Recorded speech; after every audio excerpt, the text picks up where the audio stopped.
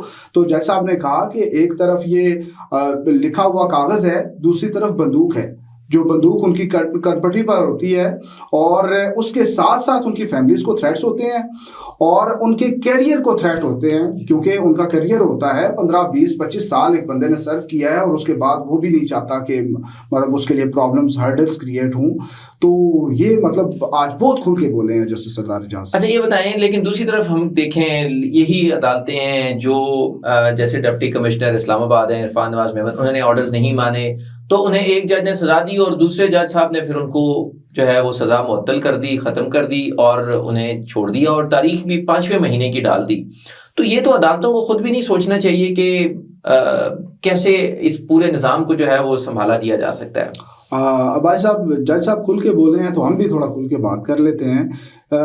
اس پہ تمام ججز کو بھی اکٹھا ہونا پڑے گا۔ آپ کو پتہ ہے بڑے مشکل حالات تھے، اسلام آباد ہائی کورٹ کے ججز سپریم کورٹ تک بھی گئے، ان کو بھی آگاہ کرنے کے لیے کہ حالات کیا ہیں، لیکن سپریم کورٹ میں بھی میرا خیال ہے کوئی بظاہر کوئی مشکلات چل رہی ہیں جو اس وقت ذرا زیادہ تھیں۔ تو ججز کو بھی اکٹھا ہونے کی ضرورت ہے، جو یہ کہتے ہیں کہ سرکاری افسران جو ہیں، بیوروکریٹس جو ہیں، جب وہ سٹینڈ لیں گے تو ان کی مجبوریاں ہوتی ہیں، تو لگتا ہے کہ ججز کی بھی کچھ مجبوریاں ہوتی ہیں بظاہر، اپیرنٹلی یہی لگ رہا ہے۔ اچھا، ہم نے کور کیا، آپ ہم اکٹھے تھے اسلام آباد ہائی کورٹ میں جسٹس شوکت عزیز صدیقی صاحب کا جو پورا کیریئر بھی تھا، پھر جس طرح وہ گئے، آج انہیں سپریم کورٹ آف پاکستان نے 6 سال کے بعد کہا کہ ان کی جو برطرفی تھی وہ غیر قانونی تھی۔ تو آپ کو بھی یاد ہوگا کہ وہ بھی تو بات ایسے ہی کر رہے تھے، آپ کو یاد ہوگا پھر پنڈی ڈسٹرکٹ بار میں جس طرح انہوں نے تقریر کی اور یہ کہا کہ کیسے ہمارے کچھ افسران جو ہے وہ ہمارے بینچز کو تشکیل کرواتے ہیں، کچھ افسران ہیں جو آ کے کیسز کی فکسیشن کرواتے ہیں اور یہ کہتے ہیں کہ اس کو اندر رکھنا ہے، اس کو باہر رکھنا ہے۔ تو اگر وہ باتیں آج شوکت صدیقی صاحب جو ہیں وہ اگر آج کامیاب ہوئے ہیں یا ان کی اس بات کو درست مانا گیا ہے تو وہ پھر سارے الزامات تو درست ہیں، تو وہ تو پھر لگتا تو ایسے ہے کہ آج بھی اس طرح کی چیزیں چل رہی ہوں گی، تبھی تو آج سپریم کورٹ آف پاکستان نے انہیں کامیاب قرار دیا۔ تو یہ کیا آپ کو لگتا ہے کہ شوکت صدیقی صاحب کے کیس کو آپ کیسے دیکھتے ہیں؟ پہلے تو تھوڑا سا میں اس کو ریلیٹ کر لوں کہ 2018 میں شوکت صدیقی صاحب نے جو باتیں کی تھی، آج ان باتوں پر انہیں ایکوٹ کیا گیا ہے، ایکویٹل ہی ہے جی، ایکویٹل ہے، اور آج کے دن ہی اسلام آباد ہائی کورٹ کے ایک سٹنگ جج ویسی باتیں کر رہے ہیں، مطلب وہ بتا رہے ہیں نا کہ سسٹم کس طرح سے ہائی جیکڈ ہے۔ جی، تو شوکت صدیقی صاحب نے اس وقت بڑی ہمت کی تھی، بڑی جرأت کا مظاہرہ کیا تھا، انہوں نے بڑی کاسٹ پے کی، انہوں نے بڑا مشکل وقت گزارا، بڑی اسٹرگل کی اور اپنی جدوجہد پھر بھی وہ جاری رکھی، مطلب وہ مقابلہ انہوں نے کیا۔ بہت سے لوگ ہیں جو مطلب ابھی دیکھیں پی ٹی آئی کے لیے مشکل وقت تھا تو لوگ چھوڑ کے چلے گئے، کہاں سے کہاں غائب ہو گئے، لیکن صدیقی صاحب نے بڑا سٹینڈ لیا۔ اور پرابلم بھائی صاحب یہ ہے کہ اس وقت کی مینیپولیشن جو تھی بینچز کی، وہ آج اس کو ایکسیپٹ کیا جا رہا ہے، آج ایکسیپٹ کیا جا رہا ہے، آج مانا جا رہا ہے، لیکن اب کیا ابھی موجودہ حالات کیا ہیں؟ ان کو اب 6 سال کے بعد جو ہے وہ لوگ جو ہیں وہ کہیں گے کہ بالکل ایسے ہی ہوتا تھا۔ آخر میں کیانی صاحب یہ بتا دیں کہ آئندہ ہفتہ آپ کیسا دیکھ رہے ہیں، کون سے امپورٹنٹ کیسز ہیں جن کی سماعت ہونے جا رہی ہے کورٹس میں، اور کتنی سگنیفیکینس ہے ان کیسز کی؟ اچھا بھائی صاحب، ایک تو عمران خان کی سائفر اور توشہ خانہ کیسز میں جو اپیلیں ہیں ان پر سماعت ہوگی، پہلے توشہ خانہ کنکلوڈ ہوگی، اس کے بعد وہ پہلے سائفر کنکلوڈ ہوگی، پھر توشہ خانہ پہ جائیں گے۔ اس کے علاوہ جیسے سرباب محمد طاہر صاحب کے پاس بھی عمران خان سے ملاقاتوں کی ایک پٹیشن ہے، تو اس پر انہوں نے سپرنٹینڈنٹ اڈیالہ جیل کو آرڈر کیا تھا کہ آپ ڈیٹیلز دیں، ڈیٹیلڈ رپورٹ ایک ہائی کورٹ میں سبمٹ کریں جس میں آپ یہ تمام تر تفصیلات لکھیں کہ کتنے کیسز ہیں جن میں عمران خان ایز کنوکٹ اور کتنے ہیں جن میں انڈر ٹرائل پرزنر کے طور پر آپ کے پاس وہ۔ یہ بڑا امپورٹنٹ معاملہ ہے کہ کیونکہ یہ ایک بڑی کنفیوژن سی ہوتی ہے کہ ایک مقدمے میں نکلیں تو دوسرے میں پکڑ لیتے ہیں، دوسرے میں نکلیں تیسرے میں، تو میرے خیال میں اب یہ معاملہ بھی اب اسلام آباد ہائی کورٹ ہی سیٹل کرے گی کہ آپ نے کتنے کیسز بنائے ہیں، کتنے میں اریسٹ کرنا چاہتے ہیں، کتنے میں سزا ہے، اور اگر ان ساروں میں جو وہ بیل ہو جاتی ہے، رہا ہو جاتی ہیں، تو پھر انہیں رہا کر دیا جائے گا۔ تو یہ اب اس طرف جا رہا ہے معاملہ۔ سر یہ اسلام آباد ہائی کورٹ کو لازمی طور پر یہ سیٹل کرنا چاہیے، کیونکہ آپ کو یاد ہے کہ توشہ خانہ کیس میں جب عمران خان کی ضمانت ہوئی